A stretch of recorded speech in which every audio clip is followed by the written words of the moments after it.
That is the फंडा of life. Success उन्हीं को मिलता है जो इस स्ट्रगल वाले मोमेंट से आगे निकलने की सोचते हैं।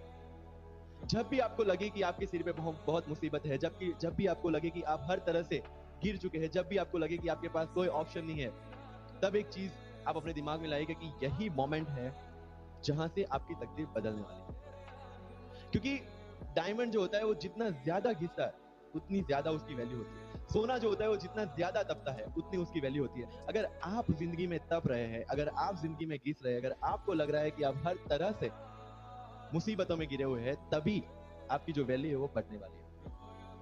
और यही मेरा एटीट्यूड रहा है। लोग बोलते हैं कि तुम्हारी फाइनेंशियल कंडीशन ठीक नहीं थी, पापा इलेक्ट्रिशियन थे, मम्मी हाउसवाइफ थी, डायमंड के कारखाने में काम करती थी, उसके बाद उन्होंने मैरिज में रोटियां बनाने का काम किया और उस तरह से मैं पढ़ा। लेकिन जब मुझे पूछा जाता है कि ऐसी कौन सी चीज है आपकी लाइफ में जो आप बदलना चाहते हो, आई से नथिंग। क्योंकि अगर वो चीजें नहीं होती मेरी लाइफ में तो शायद आज आपके सामने मैं नहीं होता। तो अगर लाइफ में प्रॉब्लम्स है, अगर लाइफ में स्ट्रगल है, जैसे सर ने बताया struggle is part of life, and I strongly believe in that.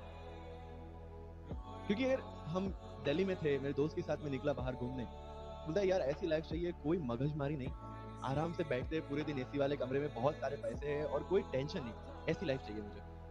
बोला मेरे पास ऑप्शन है। बोला क्या? बोला देख सामने एटीएम का रूम दिख रहा है, एसी वाला कमरा है, बहुत सारे पैसे है, कोई मगजमारी नहीं, जॉब लेना। क्यों आईएएस आईपीएस में दिमाग खराब कर रहा है? अगर स्ट्रगल नहीं चाहिए तो you have to compromise with that life. जब भारत वर्ष का सपना चंद्रगुप्त ने देखा, चाणक्य ने देखा, और उस भारत वर्ष को बनाने के लिए जब ये संघर्ष जारी था, और तब नंद के राजा धनानंद की डॉटर दूरदराज से चंद्रगुप्त को प्यार हो जाता है, और जब चाणक्य उनको बोलते कि नहीं तुम्हें उससे दूर रहना है, तब चंद्रगुप्त बोलता है आचार्य कभी कभी सोचता हूँ कि जिंदगी में या ये भारत के सम्राट बनने के लिए इतना त्याग, इतना बलिदान ना देना होता तो। और तब चाणक्य रिप्लाई करते हैं तो हर कोई भारत का सम्राट होता है। This is the fundamental rule of life. अगर आईएएस बनने के लिए, आईपीएस बनने के लिए सैक्रिफाइस करना नहीं पड़ेगा, अगर उसके लिए आपको त्याग नहीं करना पड़ेगा, तो आज पूरे इंडिया में हर घर में आपको आईएएस आईपीएस मिल जाएगा। So when you are entering into this game of UPSC or MPSC, make sure that you have to sacrifice anything which will take you to your goal.